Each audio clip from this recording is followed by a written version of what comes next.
ಕರ್ತನಲ್ಲಿ ಪ್ರೀತಿಯುಳ್ಳ ದೇವಜನರೇ, ನಿಮ್ಮೆಲ್ಲರಿಗೆ ಈ ಮುಂಜಾನೆಯ ಶುಭ ವಂದನೆ.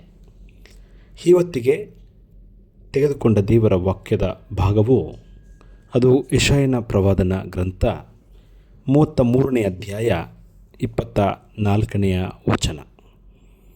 ಅಲ್ಲಿ ಹೀಗೆ ಬರೆಯಲ್ಪಟ್ಟಿದೆ: ಚೀಯೋನಿನ ಯಾವ ನಿವಾಸಿಯೂ ತಾನು ಅಸ್ವಸ್ಥನು ಎಂದು ಹೇಳನು, ಅಲ್ಲಿಯ ಜನರ ಪಾಪಗಳು ಪರಿಹಾರವಾಗುವುದು.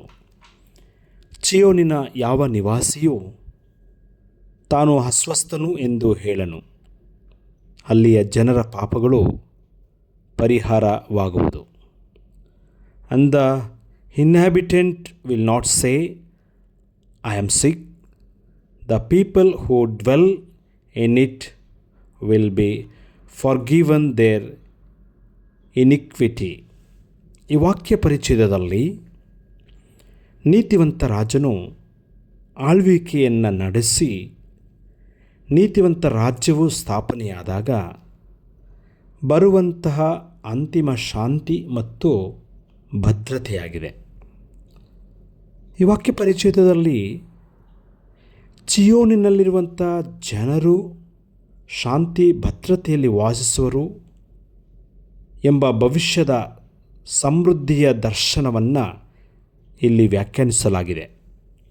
ಚೀಯೋನ್ ಹೊಸ ಒಡಂಬಡಿಕೆ ಹಾಗೂ ಕ್ರೈಸ್ತ ಸಭೆಯ ಭವಿಷ್ಯತ್ತಿನ ಸಂಕೇತವಾಗಿದೆ.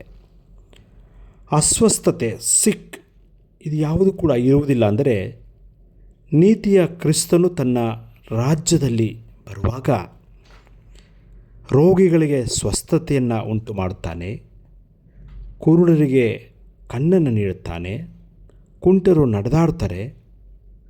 ಹೀಗೆ ತರತರವಾದ ರೋಗಿಗಳನ್ನು ಯೇಸು ಸ್ವಸ್ಥತೆ ಮಾಡಿದ್ದರ ಭವಿಷ್ಯದ ನೆರವೇರಿಕೆಯ ಕುರಿತು ಪ್ರವಾದಿ ಯೆಶಾಯ ಅನೇಕ ಶತಮಾನಗಳ ಹಿಂದೆಯೇ ಭವಿಷ್ಯವನ್ನು ನುಡಿದಿದ್ದಾನೆ.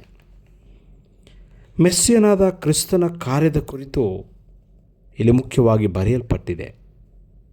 ಈ ವಾಕ್ಯದ ಸಂದೇಶದ ಹಿನ್ನೆಲೆಯಲ್ಲಿ ನಮ್ಮನ್ನು ನಾವು ಮನನ ಮಾಡಿಕೊಳ್ಳೋಣ. ಕ್ರಿಸ್ತ ನಮ್ಮನ್ನು ಕೂಡ ಗುಣಪಡಿಸುತ್ತಾನೆ.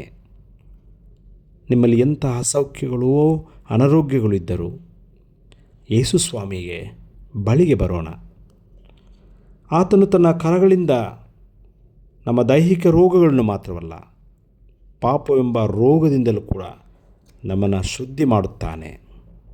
ಆದ್ದರಿಂದ ಚೀಯೋನಿನ ನಿವಾಸಿಯು ತಾನು ಅಸ್ವಸ್ಥನು ಎಂದು ಹೇಳನು, ಅಲ್ಲಿಯ ಜನರ ಪಾಪಗಳು ಪರಿಹಾರವಾಗುವುದು.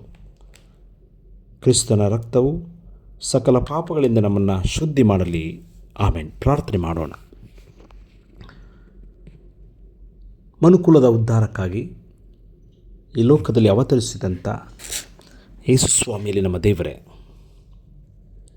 ಈ ಲೋಕ ರಾಜ್ಯದಲ್ಲಿ ಸ್ವಾಮಿ, ನಿನ್ನ ಬರೋಣದಲ್ಲಿ ಸ್ವಾಮಿ ನಾವು ಸ್ವಸ್ಥತೆಯನ್ನು ಹೊಂದಲು ಸಹಾಯ ಮಾಡು. ಇನ್ನು ಈ ಲೋಕದಲ್ಲಿ ಜೀವಿಸುವಾಗಲೂ ಅನೇಕ ಥರಥರವಾದಂಥ ರೋಗಿಗಳನ್ನು, ಕುರುಡರಿಗೆ, ಕುಂಟರಿಗೆ, ಕೈಬತ್ತಿದವರಿಗೆ, ಬೇರೆ ಬೇರೆ ಮಾನಸಿಕ ರೋಗಿಗಳಿಗೆ, ದೈಹಿಕ ರೋಗಿಗಳಿಗೆ ಎಲ್ಲರ ಕಡೆ ನೀನು ಪ್ರೀತಿಸಿದಿ, ಕರುಣಿಸಿದಿ ದೇವರೇ, ಅವರನ್ನು ಬಿಡುಗಡೆ ಮಾಡಿದಿ ಸ್ವಾಮಿ. ಎಲ್ಲಿ ಬಂಧನವಿದೆಯೋ ಅಲ್ಲಿ ಬಿಡುಗಡೆಯ ಕಾರ್ಯವನ್ನು ಮಾಡಿದಿ ಸ್ವಾಮಿ. ಎಲ್ಲಿ ಶೋಷಣೆ ಇದೆಯೋ, ದಬ್ಬಾಳಿಕೆಯಲ್ಲಿಯೋ ಅಲ್ಲಿ ವಿಮೋಚಕನಾಗಿ ನೀನು ಕೆಲಸ ಮಾಡಿದ್ದ ಕ್ರಿಸ್ತನಾಗಿದ್ದಿ ದೇವರೇ. ನಾವು ಕೂಡ ಇಂದು ಬೇರೆ ಬೇರೆ ಪಾಪಗಳು, ಅಶುದ್ಧತ್ವಗಳು, ಕೆಟ್ಟ ಕೆಟ್ಟ ದುರ್ಗುಣಗಳೆಂಬ ರೋಗದಲ್ಲಿ ನಾವು ಬಿದ್ದಿರುವಾಗ ಸ್ವಾಮಿ, ಈ ನಮ್ಮ ರೋಗಗಳಿಗಾಗಿ ಪ್ರಾರ್ಥಿಸ್ತೇವೆ. ನಮ್ಮ ದೈಹಿಕ ರೋಗ ಮಾತ್ರ ಅಲ್ಲ ದೇವರೇ, ನಮ್ಮ ಪಾಪವೆಂಬ, ನಮ್ಮ ದುರ್ಗುಣಗಳೆಂಬ ಆ ರೋಗಗಳಿಂದಲೂ ನಮ್ಮನ್ನು ಬಿಡುಗಡೆ ಮಾಡು ಸ್ವಾಮಿ. ನಿನ್ನ ರಕ್ತವು ಸಕಲ ಪಾಪವನ್ನು ಪರಿಹರಿಸುತ್ತದೆ ಎಂಬುದಾಗಿ ನಿನ್ನ ಪರಿಶುದ್ಧ ವಾಕ್ಯದಲ್ಲಿ ಬರೆಯಲ್ಪಟ್ಟಿದೆ. ನಮ್ಮನ್ನು, ನಮ್ಮ ಹೃದಯವನ್ನು ನೀನು ಶುದ್ಧಿಸು ಕರ್ತನೆ. ನಮ್ಮನ್ನು ಯೋಗ್ಯ ಸ್ಥಿತಿಗೆ ನೀನು ನಮ್ಮನ್ನು ನಡೆಸು ಸ್ವಾಮಿ. ನಿನ್ನಿಂದ ದೂರ ಹೋದಂಥವರು, ನಿನ್ನ ಸಂಬಂಧದಿಂದ ನಾವು ದೂರ ಹೋದಂಥವ್ರು ನಮ್ಮನ್ನು ಕ್ಷಮಿಸು. ನಮ್ಮ ಪಾಪಗಳಿಂದ ಬಿಡುಗಡೆ ಹೊಂದಿ ನಿನ್ನ ಮಕ್ಕಳಾಗಿ ನಮ್ಮನ್ನು ಅಂಗೀಕರಿಸು. ಯೇಸು ಸ್ವಾಮಿಸಲ್ಲಿ ಪ್ರಾರ್ಥಿಸ್ತೇವೆ ನಮ್ಮ ದೇವರೇ. ಆಮೇನ್.